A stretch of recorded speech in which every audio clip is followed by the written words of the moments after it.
Let's see what the Chinese dating market is like.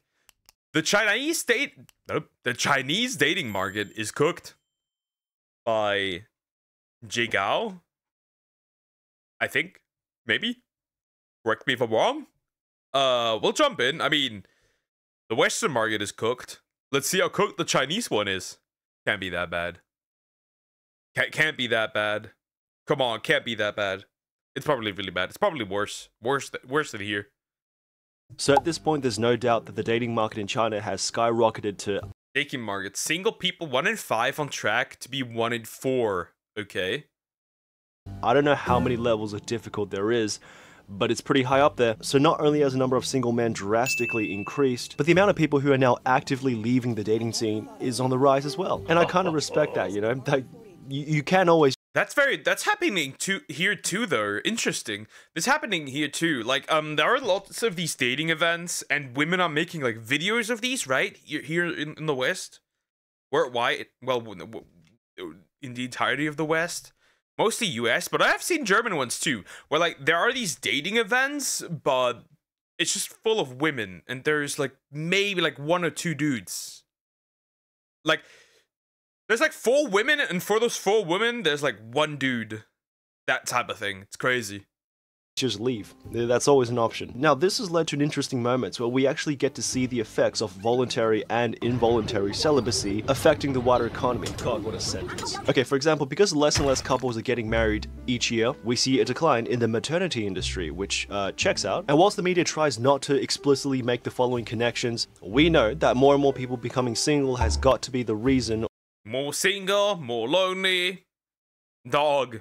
Well, cat also. Or at least a contributing factor towards why the pet industry is now slowly rising to a major part of China's economy. And pretty much at this point, everybody knows that the dating scene has hit rock bottom. But when it comes to actually facing the issue together, the relevant stakeholders at hand, which is pretty much every single participant within the dating market, are not necessarily uniting their method of approach to tackle the topic of discussion. And this of course includes the percentage of the couples population. Studies indicate that a significant portion of married Chinese, specifically 26%, reported experiencing sexual infidelity. 26% reported cheating? Oh yeah, China's cooked. Rip Bozo. God damn, bro. That means one in 4 people is cheating when they're married. 1 in 4. 1 in 4. Wow. Population who I know for a fact are dying to get a piece of this pie, which is actually none of my business, by the way, but y'all are scat, unless it's consensual. Regardless, the point of fuck polygamy. This rambling here is supposed to tell you that both dating market participants and wider Chinese society continue to hold the opinion that the problem should be addressed. But not everybody takes the same approach in how they participate. Number of single men per 100 single women in China. Rural areas? Nyong. Urban areas? Nung. Okay.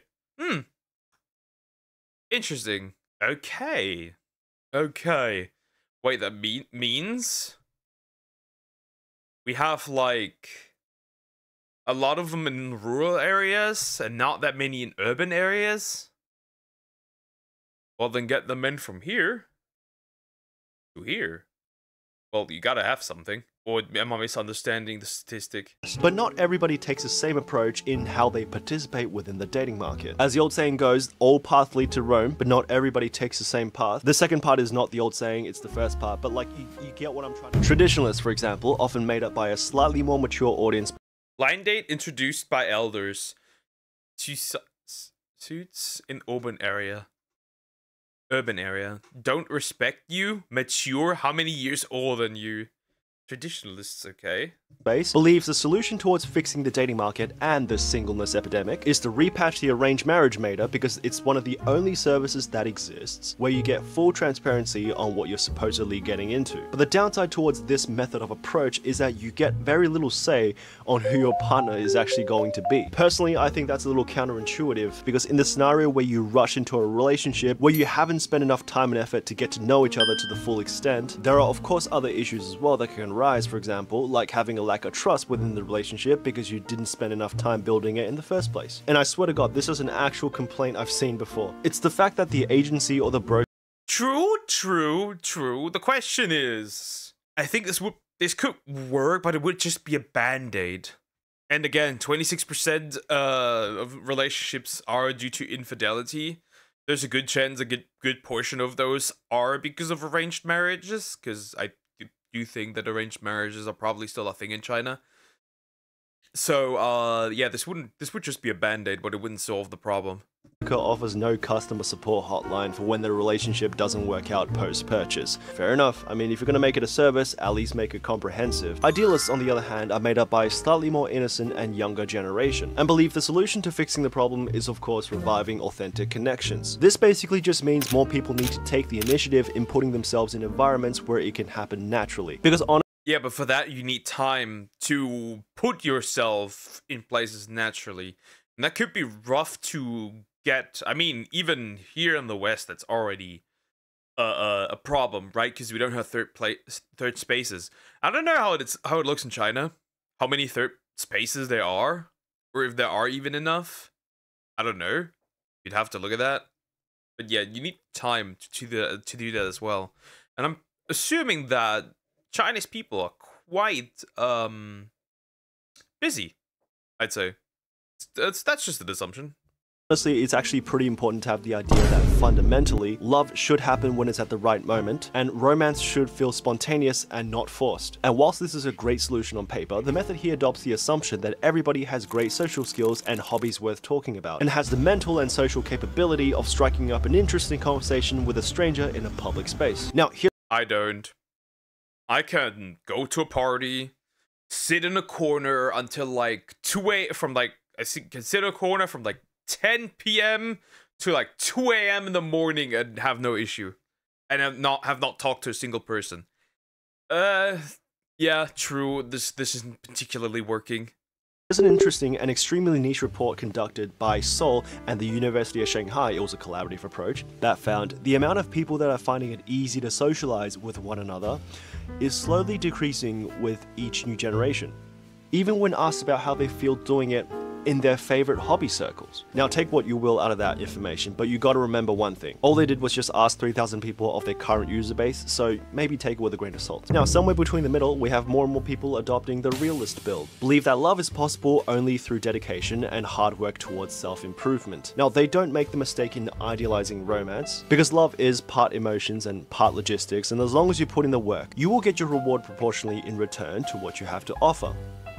In theory. In fact, I dare say some people watching right now would agree to this idea, and would hold their ground and stand firm in subscribing to this idea. Well, that's until you hear about this story. Meet Li Hua, a 25-year-old top 50 global university graduate with a stable job and income, and ownership of property and car in the city of Jinan. Now, he was surprisingly having a little bit of difficulty finding a suitable partner despite being on already 10 to 20 dates. And the counter-argument to cases like Li's, which naturally presents itself in the eyes of the realists, is that there's always a magic number to your problem, because the nature of statistics tells us, supposedly, that the easiest way to increase the likelihood of something happening is to rinse and repeat within your realms of possibilities until it happens. But my carefully curated counter-argument to that is, of course, Li Hua's story happened 11 years ago.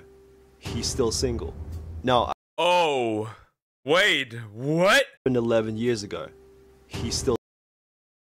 He went on 124 blind dates in 8 years! Man! Oh shit! First of all, that's hella expensive. Second of all... What? How? And I was complaining of the 24. I was complaining of after a fraction of this and a lot of talking stages. The fuck? Single. Now, I actually wasn't going to include the full story, but upon reading his full experience, I'm not joking when I say this is possibly the biggest L I've ever seen in my 25 years of life. Okay, so Li actually went on his very first blind date back in 2014, arranged by his family through a matchmaking service. Now, this is how he documents the interaction, okay? He still remembers that first girl clearly. In his words, she was stunning, like influencer level beauty, and that's without filters, just naturally gorgeous. Now, the girl was actually a student counselor at the University of Jinan, which is where this man works. And apparently she thought Mr. Lee was decent as well. But here's the twist. Lee chose not to pursue her, and when prompted the question why, in his own words, he claimed that she was just too good. I felt like I didn't Bro cockblocked himself so hard that after 11 years he still is single. That is not just a cockblock. This is like just like cutting off your pee-pee and throwing it down the Mariana Trench, never to be found again. What are you doing? No way you did that. deserve her. Not only was she beautiful, but she was mature, ambitious, extremely capable in social settings, the full package. And this is the line that sent me, okay? Being with her felt like I was a level 1 player going up against a max level boss. It just wasn't fair. Mr. Lee said meeting someone like that made him feel like she was out of reach, way out of his league. Now, since that date onwards, Lee stopped being skeptical of matchmaking. He thought to himself, if that's the kind of person I can meet, maybe it's worth trying. Lee then went on to complete 100. Oh my god. Oh my god. The fact that he still remembers this is crazy. You know why? Because that was probably literally the best girl he found. It was the match made, and he rejected.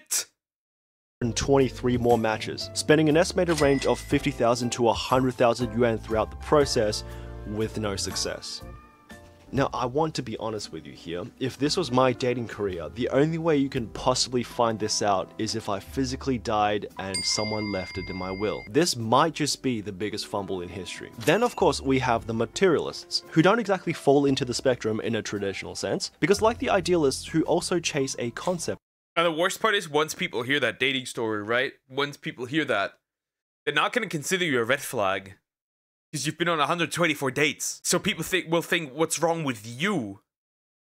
Of romance, or a version of love that perfectly aligns with their desired lifestyle, many materialists would argue that they're just being honest about the harsh modern realities, especially in a dating economy where the cost of being in a relationship has just never been higher. And of course, when you then follow up with the question, bro, what does that all mean? Most of them will just tell you they want someone who's hot, rich, and loyal. The reality, of course, when it comes to seeing die-hard materialists in action, they usually just reduce their cutthroat criteria of hot, rich, and loyal down to a more realistic criteria. 2 out of the 3. That's all you get. And you know, my advice here, 2 out of the 3, that's all you get. Hot and loyal, or rich and hot, or rich and loyal, you're cooked. Is that if you do come across these type of people in your social network, instead of contemplating whether or not they're a good demographic of people to involve yourself romantically with, you can always just become their good friend instead, because whilst they don't always have the most romantic relationship, they always have the best stories to tell. I love you guys. But personally, I think it's kind of unfair to hold an entire single population, whether fragmented or not, collectively hostage, and then demand a magic solution from them. Because most of what's killing the dating market today are things that no one group of people or demographic can actually fix or reasonably control. Because whilst things like gender imbalance, rising cost of living, looks inflation, consumer dating culture, dating fatigue, and overall distrust. I've seen pictures of a lot of older people when they were young. What happened? We've fallen off as looks when it comes to looks. All of us, men and women. Crazy. Trust towards the opposite gender, decline in social skills amongst men in the Zoomer population can all be attributing factors towards why people are becoming single. We all know that the real reason is simply because the best dating show in history hasn't dropped a decent season in years. So I think in order to understand the current state of the dating market, we'll need to first begin simplifying the problem. And to achieve that, you can kind of think of the willingness to escape single life as a spectrum that you can stand on. For example, people who care about being single, and people who don't, with people who care about being single likely spending the most amount of time and effort to escape their current situation, whereas people who don't spend relatively much less effort and urgency to escape. For example, if Xiaoming, sitting at one end of the spectrum, cares a lot about being single, then he may potentially be willing to spend up to 300,000 yuan a year just to sign up to a VIP diamond tier matchmaking service in hopes that he'll be introduced to the— Well, that makes sense, right? At that point, it's a business model. And you want to make money. So that's not surprising. Perfect woman. He knows that statistically speaking, the chances of finding a good and successful match in the short run is very low, but he does it anyways because he fears nothing. Then Xiaohong, sitting on the other end of the spectrum, who is generally unbothered or nonchalant about being single, would more likely find the idea of meeting someone naturally by spending most of her time in social or hobby circles she enjoys to be the right play. But we all know the real intellectual powerhouse here is actually Xiao Wang, who would just have his mom cross-post his stats in the city square marriage market and all relevant social platforms and wait for the results to come in themselves. And of course, when we're on the topic of dating stats. Hey, maybe that's a good... I remember that, well, when my parents were still young, they told me that they literally put, like, you know, they didn't have dating apps. They literally just, like, put it in, newspapers that they were looking back in the day, back in the dark ages. That's interesting. Nobody does that anymore. To be fair, nobody looks at newspapers.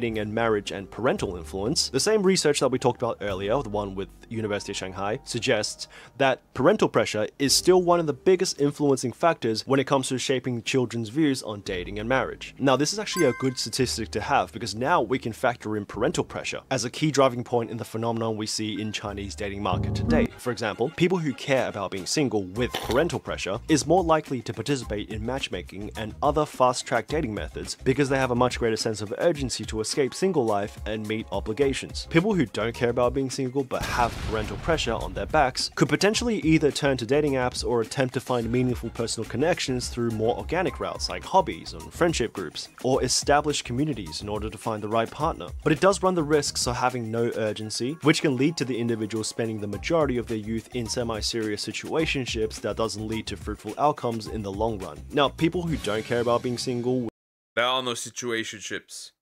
You're either dating or you're not. I don't know how people can allow themselves to be in situationships. What a waste of other times, especially if it prolongs for months, possibly years. What are you doing with your life? How is that even possible? With no parental pressure, how does it feel? But of course, at the end of the day, another great soft skill to have that translate into dating success is of course the ability to communicate your emotions clearly and concisely to the other party. So say what you mean. You'll do everyone a favor. And even though 62% of Chinese Gen Z respondents believe the concept of marriage is frightening, I think a tip that you can always remember to help you feel a little better is that how can you be scared of the concept of marriage when the issue of the singleness epidemic is not solved in the first place? Just so you know, if I'm found incapacitated in the streets after the release of this video, I probably deserved it. And of course, up to this point, there are people left that I haven't really covered, and these are what I like to call outliers of the dating market. Because whilst the singleness epidemic is a standard issue across dating market participants, it doesn't necessarily affect everybody to the same degree. Some people are drowning in love, while others are drowning in loneliness. I mean, you're both technically drowning, but only one of them actually wants to die. So from the male side of the outlier spectrum, we have people who can successfully pull off the Jackson Wang haircut. In fact, the whole spectrum might as well just be called how much do you look like Jackson Wang on a scale of 1 to 10. 10 is single because he's literally Jackson Wang, and dating will only negatively affect his generational run. On the female side of the spectrum, and perhaps the true apex predators of the whole dating market, who's never really suffered from the singleness epidemic, is the tier 1 city rich single auntie with no kids. And whilst the individual's initial reaction to entering this kind of the single rich auntie. Huh. Interesting. Makes sense. Now where's the cats in the boxed wine?